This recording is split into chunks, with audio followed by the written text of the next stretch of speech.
임하시기를 축원합니다. 우리는 지난 주일부터 교회력으로 성령 강림절을 지키고 있습니다. 마가의 다락방에서 기도하던 사람들에게 성령이 임했던 것처럼 오늘 우리에게도 성령께서 충만하게 임하시기를 축원합니다. 성령은 2000년 전 한 번 임하고 활동을 멈춘 것이 아닙니다. 지금도 우리 예배에, 우리의 가슴에, 우리의 마음에, 또 우리 삶에 예배하는 우리 평택 엘림교회에 함께 계시고 역사하고 계십니다. 오늘도 말씀 전하고 듣는 중에도 성령께서 우리의 가슴을 뜨겁게 하실 줄로 믿습니다. 믿습니까? 믿습니까? 네. 이 뜨거움으로 세상의 모든 삶에 승리하시기를 축원합니다. 축원합니다. 여러분 더우시죠? 많이 더우실 거예요. 조금 더 있으면 에어컨을 끼고 살아야 할 때가 옵니다.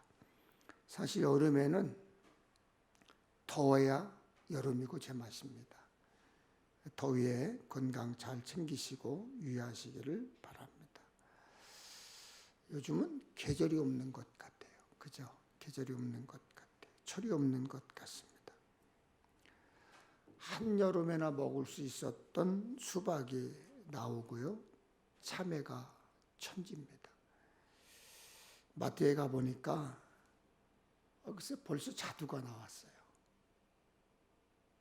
좀 비싸긴 하지만 포도도 나와 있어요. 그래서 이렇게 가격을 살펴보니까 가격이 뭐 어마어마해서 그냥 들쳐만 보고 왔지만은 우리가 생각지 못했던 여름에 뭐 자두도 나오고 포도도 나오고 그랬습니다. 그런데 지금 계절은요 24절기 중에 망종과 하지를 지나가고 있거든요. 옛날 보릿고기 시절에는 요맘때쯤 되면 보리를 수확하고 벼를 심었습니다. 농가 원령가 노래에 보면 수확한 보리 덕분에 여름 농사 지을 힘을 얻었다면서 천심을 생각하니 은혜도 만극하다. 그런 가사가 있어요. 천심을 생각하니 은혜가 만극하다. 겨우겨우 끼니를 잊게 된 것을 은혜로 여기는 소박함이 아름답습니다. 사실 이런 마음을 잃어버리니까 우리 인생이 고달픈 것처럼 느껴지는 거예요. 그런 작은 것에도 감사를 느끼는 은혜의 마음이 점점 사라져버리고 잃어버리니까 작은 더위에도 더워 죽겠네, 미치겠네, 이 더운 여름 어떻게 보내지? 그러는 거예요. 여러분 부정적인 말을 접하는 순간 말이 씨앗이 됩니다. 부정이 다가오게 되는 것입니다. 여러분 부정한 마음을 성령 충만함으로 멀리 쫓아내시기를 축원합니다. 힘들게 하고 괴롭게 하고 죽고 싶을 만큼 어려운 문제 있으세요? 긍정적으로 적극적으로 예수 이름으로 물러가라. 예수 이름으로 물러가라. 물리치시기를 축원합니다. 선포하세요. 오직 예수, 오직 성령께서 모든 문제를 변화시키고 해결해 주실 줄로 믿습니다. 아멘. 예배가 아니고 기도가 아니고 말씀이 아니고는 우리 인간의 욕망을 통제할 수가 없어요. 하나님 떠나면요 우리 인생에 미래 없어요. 돈이 주인 노릇하고 자식이 주인 노릇하고 친구가 주인 노릇하고 일이 주인 노릇하고 모임이 주인 노릇하면 우리 인생 세상 욕망에 휘둘려 지내게 되는 거예요. 세상 욕망은 기쁨, 감사, 평안 같은 삶의 아름다운 가치들을 사라지게 하고 그 아름다운 가치들을 잡아먹어요. 바라기는 성령 강림절 동안 성령 충만하시기를 축원합니다. 성령 충만하세요. 아멘. 예전에는 나라 이름이 터키였어요. 지금은 이름이 국명이 바뀌어서 튀르키예 라고 국명을 바꿨죠. 사도 바울은 그 튀르키예와 그리스 여러 지역에 복음을 전했습니다. 특히 아가야 지방에 위치한 고린도에서는 1년 6개월을 머물면서 복음을 전했습니다. 그렇게 시작된 고린도 교회는 물질적으로 다른 교회들보다 더 성장했어요. 다른 교회를 도울 만큼 성장했습니다. 자립교회가 되었다는 거죠. 그런데 고린도 교회는 양쪽으로 경제적으로만 성장한 것이 아니었습니다. 고린도 교회는 성령 충만한 교회였고 은사를 받은 이들이 있었습니다. 병 고치는 이들이 있었어요. 예언하는 이들도 있었습니다. 영을 분별하는 사람들도 있었습니다. 방언을 말하는 이들도 있었습니다. 방언을 통역하는 이들도 있었습니다. 이 모든 은사는 성령께서 고린도 교회 성도들에게 주신 은사였습니다. 사전에 보면 은사는 임금이 은혜로서 신하에게 물건을 내려주던 일 또는 그 물건이라고 풀이되어 있습니다. 영어 성경은 은사를 기프트라고 번역되어 있습니다. 여러분 선물 받으면 기분 좋으시죠? 저도 선물 받으면 기분이 좋아요. 누구나 선물을 받으면 기분이 좋습니다. 제 아내는 가끔 저 모르게 동료 사모님들에게 선물을 보내요. 요즘은 이 선물 쿠폰들이 많이 있기 때문에 그 쿠폰을 뭐 비싼 거는 아니어도 10,000원짜리 또 20,000원짜리 생일 축하합니다. 뭐 결혼 축하합니다. 또 뭘 축하합니다. 그러면서 자주 보내요. 그러면요, 받으신 사모님도 고맙다고 인사하지만 목사님이 더 좋아하세요. 그러나 선물은 안 줬다고 못 받았다고 뭐라고 할 수는 없습니다. 얼마 전 어린이날 때 손주들을 만났습니다. 정말 오래간만에 만났어요. 제가 하도 안 가니까 저희 아들 목사가 아버지 좀 어린이날도 됐으니까 좀 오세요. 제가 식사도 좀 대접하고 싶습니다. 그래서 갔다 왔어요. 그러니까 어린이날하고 겹쳤으니까 이제 손주들을 보니 얼마나 이뻐요. 그래서 장난감 가게에 데리고 갔어요. 뭐 사줄까? 물었더니 장난감 가게를 다 뒤지고 다니는 거예요. 다 뒤지고 들춰봤다 내려놨다가 뺐다가 올려놨다가 그리고 갖고 싶은 선물을 손가락질하면서 요거요 저거요 사달라고 하는 거죠. 그러나 아이가 원하는 것을 선물로 사줄지 다른 것을 사줄지는 사주려고 하는 제가 정하는 것입니다. 그렇죠? 성령의 은사도 그렇습니다. 고린도전서에 나타난 여러 가지 성령의 은사들은 하나님이 주신 선물이에요. 간혹 우리가 은사를 구할 수도 있습니다. 하나님 방언하고 싶습니다. 하나님 영 분별 능력 받고 싶습니다. 하나님 예언의 은사를 받고 싶습니다. 병 고침의 은사를 받고 싶습니다. 그렇게 구할 수는 있지만 그 은사를 줄지 말지는 하나님이 정하시는 것이라는 거죠. 우리는 각자 받은 은사를 하나님의 영광을 드러나게 하는 일에 예수 그리스도의 능력을 드러나는 일에 성령께서 우리 곁에 살아계심을 알리는 일에 사용하면 되는 것입니다. 고린도 교회 성도들에게 성령의 은사를 가르쳤던 바울은 에베소 교회를 향해서도 성령 충만을 강조했습니다. 그러므로 어리석은 자가 되지 말고 오직 주의 뜻이 무엇인가 이해하라. 술 취하지 말라. 이는 방탕한 것이니 오직 성령으로 충만함을 받으라. 어리석은 자가 되지 말고 오직 주의 뜻이 무엇인가 이해하라. 이 말씀을 찾아보니까 간단하게 정리되어 있어요. 하나님의 사람으로 살라.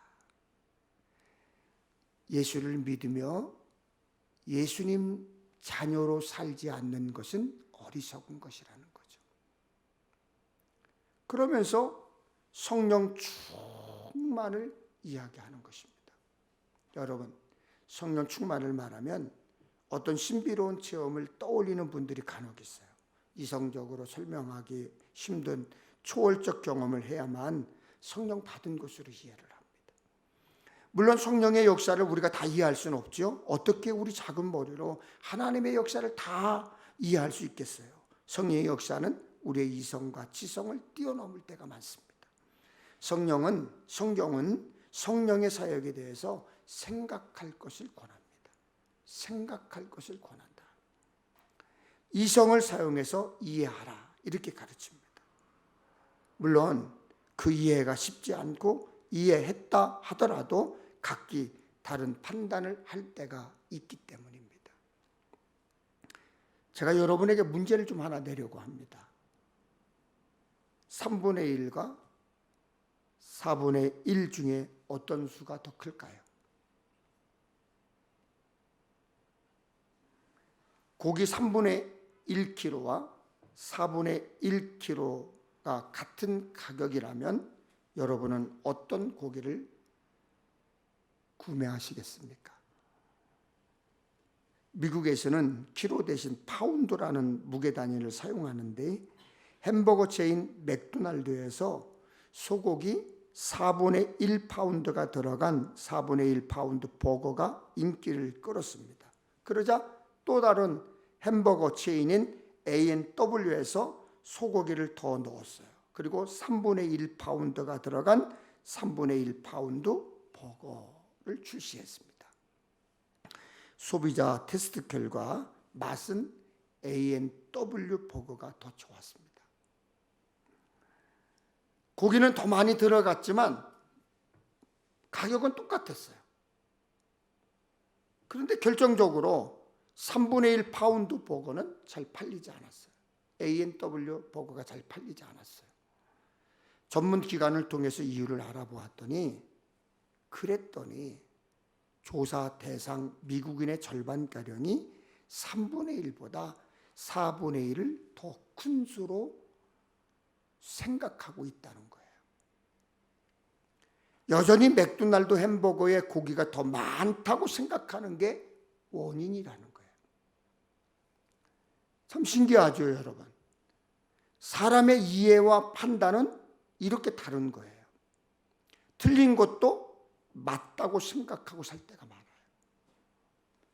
틀림없이 맞는데 틀렸다고 생각하며 살 때도 많습니다. 그런데 오해가 있으면 유익을 바르게 누리기 어렵지요. 간교에서도 마찬가지입니다. 오해가 있고 마찰이 있는 불편한 사람에게 선물을 주는 경우 극히 드물어요. 우리가 하나님의 뜻을 알고 하나님의 계획을 깨닫고 하나님 마음에 합한 삶을 살아야 하나님이 우리에게 많은 것을 주시지 않겠습니까? 그러면 우리가 하나님의 뜻을 잘 알려고 노력해야 합니다. 하나님의 뜻은 오묘하고 신기한 곳에 감춰져 있지 않습니다. 우리가 가진 성경에 다 담겨져 있어요. 다 밝혀져 있어요. 우리가 신앙하는 모든 것이 성경에 다 담겨져 있어요. 우리의 믿음 생활의 캐논인 신구약 성경 66권에 다 담겨져 있어요. 그러므로 하나님의 뜻을 분별하기 위해서는 우리의 이성과 지성을 동원해 하나님의 말씀을 듣고 성경을 읽고 듣고 배우고 이해해야 합니다. 그것만이 아니라 매일매일 날마다 큐티를 통해서 기쁜 뜻을 깨달아야 돼요. 요즘 제가 만나는 사람들마다 목사님들에게도 그래요. 큐티 하셔야 됩니다. 사모님들에게도 큐티 하세요. 큐티 하셔야 됩니다.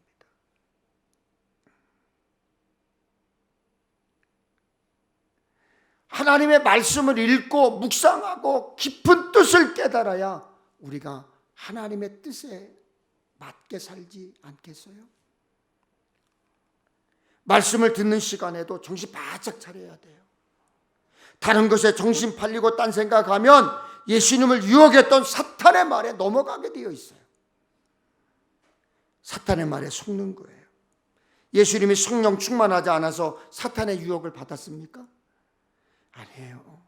성령 충만해도 사탄의 유혹을 계속합니다. 그래서 설교 시간에 딴 생각하지 말고 귀 기울여 하나님의 뜻이 무엇인지 깨달아야 돼요. 우리가 하나님의 뜻을 잘 알아야 하나님의 뜻대로 행할 것이고, 하나님의 마음을 잘 알아야 하나님께서 우리에게 복 주시지 않겠습니까? 사도행전 6장에 보면 초대교회가 급성장할 때 일할 사람들이 많이 필요했습니다. 그래서 일꾼을 뽑아야 했습니다. 그때 일꾼을 뽑는 기준이 무엇이죠? 사도행전 6장 3절에 보니까 형제들아 너희 가운데서 성령과 지혜가 충만하여 칭찬받는 사람 7을 택하라. 일꾼을 택하는 초대교회의 기준은 성령 충만한 사람만이 아니었습니다. 지혜만 뛰어난 사람도 아니었습니다. 성령과 지혜가 모두 충만한 사람일 뿐만 아니라 칭찬받는 사람이어야 했습니다. 하나님 자녀답게 사는 사람이었습니다. 십자가만 바라보며 말씀대로 믿고 살고 누리는 사람이었습니다. 성령 받았다, 지혜롭다는 사람이 교만하고 무례하고 사람들과 어울리지 않고 사람들과 어울리지 못하고 잘난 척이나 하고 그런 사람이 아니라 칭찬받는 사람을 선택했습니다. 사랑하는 여러분, 여러분 모두가 성령으로 충만하시기를 축원합니다. 칭찬도 받아야 돼요. 충만은 풀, 가득 찼다입니다. 가득 찼다. 다른 것으로 보충할 필요가 없이 꽉 찼다는 말이에요. 여러분 주유소에 가면 가끔간 그러죠. 만땅 넣어주세요. 그러죠. 만땅, 그게 풀땅이라는 거예요. 다 가득 채워라. 고린도서 12장 3절에 성령이 아니면 예수를 주로 고백할 수 없다라고 했습니다. 여러분, 주는 그리스도시요 살아계신 하나님의 아들이십니다. 믿습니까? 믿습니까? 저는 예수님을 믿습니다. 예수 믿음으로 구원받았습니다. 하나님의 자녀 되었습니다. 천국 백성이 되었습니다라고 고백하는 분들, 그 고백 그냥 되는 거 아니에요. 들었으니까 고백되는 겁니까? 배웠으니까 고백되어지는 겁니까? 아니에요. 그분들 속에 성령이 계신 것입니다. 여러분 속에 성령이 계신 거예요. 그 성령께서 가르치시고 생각나게 하시는 성령께서 여러분 속에 계시고 계신 거예요. 지금 그분이 주는 살아계신 하나님이시고 그리스도이십니다라고 고백하게 하시는 거예요. 그리고 요한 1서 4장 15절에 보면 누구든지 예수를 하나님의 아들이라 시인하면 하나님이 그의 안에 거하시고 그도 하나님 안에 거하느니라 했습니다. 순간순간 하나님 마음에 합하게 살아야 한다고 가르칩니다. 그러나 그것으로만 그치면 안 돼요. 다른 사람에게도 칭찬받아야 돼요. 다른 사람에게도 인정받아야 돼요. 가족에게, 직장 동료에게 예수님의 향기를 내야 합니다. 맛없는 가정에 일터에 짠맛을 내야 하고 어두워서 앞을 보지 못하는 가정에 일터에 촛불이 되어야 되는 거예요. 그리고 하나님 말씀을 통해 하나님의 뜻을 깨닫고 성령으로 충만한 사람은 받은 은사를 잘 사용해야 되는 거예요. 바울도 성령의 충만함을 받으라고 권면한 후에 이렇게 가르쳤습니다. 시와 찬송과 신령한 노래들로 서로 화답하며 너희의 마음으로 주께 노래하며 찬송하며 범사에 우리 주 예수 그리스도의 이름으로 항상 아버지 하나님께 감사하며 그리스도를 경외함으로 피차 복종하라. 노래하라, 찬송하라, 감사하라, 서로에게 복종하라, 순종하라 그러셨죠. 찬송하고 감사하고 서로 교제하면서 순종하는 것, 교회에서 할 일이고 교회에 필요한 일입니다. 예수 믿는 사람들이 해야 하는 일이에요. 바로 여러분이 해야 하는 일이에요. 성령 충만함은 개인의 영적 경험으로만 전부가 아니에요. 방언의 은사, 예언의 은사, 영분별의 은사, 신유의 은사, 자신을 위해서만 쓰라고 주신 것 아니라는 거예요. 사람들과의 관계 속에서, 특별히 믿음의 성도들과의 공동체 안에서 쓰여져야 한다, 사용해야 한다는 거죠. 갈라디아서 5장에 성령의 열매를 소개하지요. 오직 성령의 열매는 사랑과 희락과 화평과 오래 참음과 자비와 양선과 충성과 온유와 절제니 이 같은 것을 금지할 법이 없느니라. 여러분, 사랑을 혼자 합니까? 자기가 자신에게 참는 게 오래 참음입니까? 자기 자신에게 자비와 양선을 베풉니까? 충성을 스스로에게 합니까? 모든 성령의 열매는 사람과 사람 사이의 관계에서 맺어져야 하는 것입니다. 그러므로 성령 충만한 사람은 자신이 속한 공동체 안에서 찬송하고 감사하며 순종하는 거예요. 성령으로 충만한 성도, 충만해진 성도가, 은사받은 성도가 교회와 성도들을 유익하게 하지 않으면 아무 의미가 없어요. 가정에서도 마찬가지예요. 예수 믿고 성령 충만해지셨다면 가족 구성원들을 위해서 희생하고 감사하고 순종하고 배려할 줄 알아야 되는 거예요. 그것은 자기 만족일 뿐이죠. 자기 자랑일 뿐이죠. 만일 받은 은사를 아껴서 꽁꽁 감춰두고 있으면 교회를 위해서, 사람들을 위해 쓰라고 선물로 주신 하나님께서 기뻐하실까요?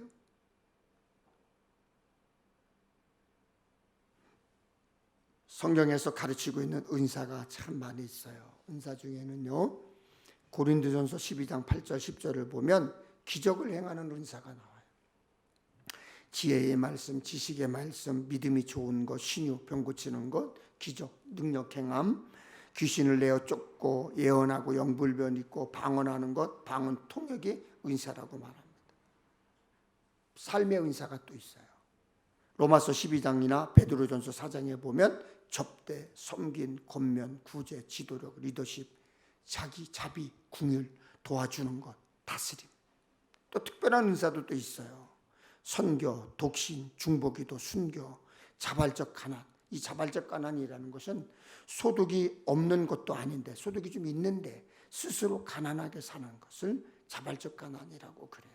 찬양, 재능, 또 목회, 교사, 이런 여러 가지 은사가 있어요. 여러분, 은사는 항상 사명과 연결됩니다. 은사는 반드시 해야 하는 명령을 말합니다. 은사를 받은 사람이 하는 것입니다. 깨달은 사람이 하는 것입니다. 여러분이 예배의 자리에 있는 것만 봐도 여러분에게 주어진 은사가 있습니다. 그러면 다른 사람이 하는 것이 아니라 깨달은 내가, 알아차린 내가 해야 되는 거예요. 은사 받은 내가 입 꾹 다물고 찬송하지 않으면 교만이에요. 그래서 여러분, 예배 시간에 입술 크게 벌려서 찬송하세요. 다른 사람들이 내가 너무 크게 찬송하는 거 아닌가 창피해. 누가 창피해요? 받은 은사 사용하는데, 은사 받은 내가 말씀 듣는 시간에 딴짓하는 것, 사탄의 유혹에 넘어간 거예요. 은사 받은 내가 헌금하지 않고 봉사하지 않고 기도하지 않는 것, 불순종이에요. 은사 받은 내가 들은 하나님의 말씀을 전하지 않는 것, 불순종의 죄예요. 그래서 은사는 사명인 것입니다. 여러분, 남들보다 많은 것을 가졌습니까? 남들보다 많은 재능을 가지셨습니까? 남들보다 좀 똑똑하다고 생각하세요? 그렇다면 여러분은 사명 받은 사람들입니다. 남들보다 더 많은 물질을 가졌습니까? 많이 벌어서 힘들고 어려운 사람들을 위해 쓰고 베풀고 나누고 하나님께 풍성히 드리며 살아야 합니다. 이번 태국 한야이에서 선교 대회를 하면서 준비해간 봉투에 선교비를 넣었습니다.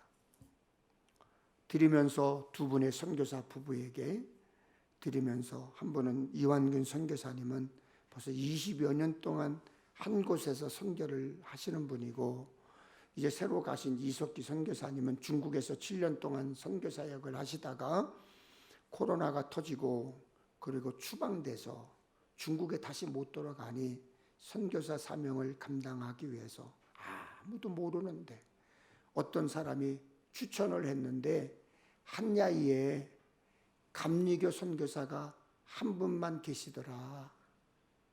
거기로 가야 진짜다. 그랬나 봐요. 그러니까 7살짜리 딸, 4살짜리 아들을 데리고 이 젊은 부부, 41살 먹은, 33살 먹은 부부가 한야이로 무작정 짐을 싸갖고 간 거예요. 가보니까요, 애기야, 애기. 제가 그래서 새끼 선교사라고 그랬어요. 새끼 선교사. 그런데 얼마나 일을 잘하는지 몰라. 33살밖에 안 먹었으니 그 선교사 사모님이 33살밖에 안 먹었으니 뭐 한국인은 딱 이완균 선교사님하고 양난주 선교사님밖에 없어. 만나면 맨날 그 사람들하고 한국말하고 태국말을 하지 못하니까 태국말 열심히 공부하고. 근데 이번에 선교팀이 가서 정말 힘들었어요. 더운 곳만 힘든 게 아니에요. 에어컨이 있습니까? 그 식당에 밥해 먹는 화구 앞에는 선풍기 하나만 딱 있어. 거기서 그냥 사모님들하고 같이 그냥 더우 뻘뻘리는 가운데 심부름하고 왔다 갔다 하고.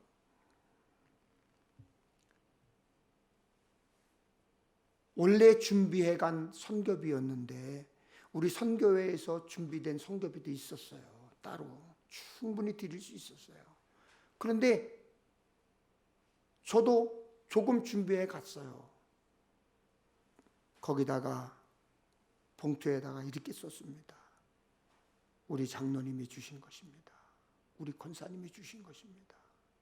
우리 집사님이 주신 것입니다. 그리고 여러분들 이름을 거기다 기록을 했어요. 제가 기도해 주세요.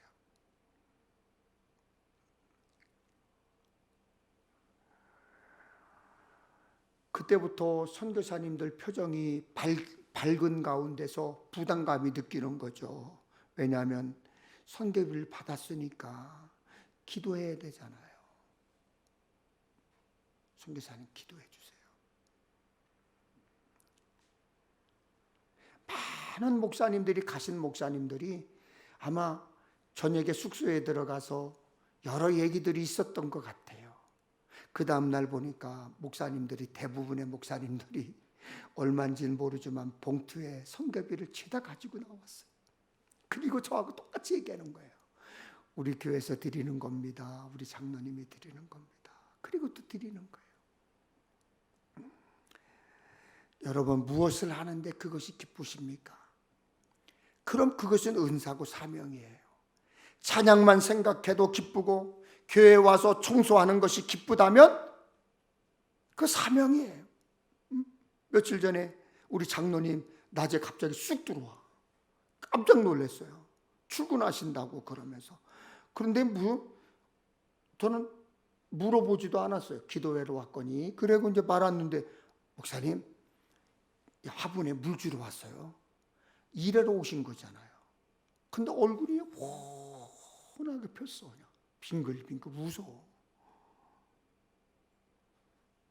돌아가신 후에 제가 바로 저희 집사람한테 전화를 했어요. 여보, 장로님 오셨는데 뭐가 그렇게 좋아서 빙글빙글 웃으시는지 몰라.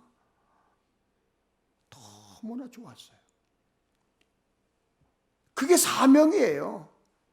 교회에 와서 하루하루 돌아보며 의제에 손을 얹고 기도하면 기쁘십니까? 그게 사명이에요. 성도들 생각만 해도 눈물이 나오고 기도가 나옵니까? 그것이 사명이에요.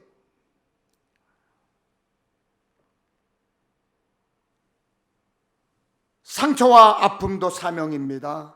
내가 상처가 있기 때문에, 받은 아픔이 있기 때문에 나와 비슷한 경험을 가진 사람들을 위로할 수 있잖아요. 그런 사람을 위해 살아가는 것도 사명입니다.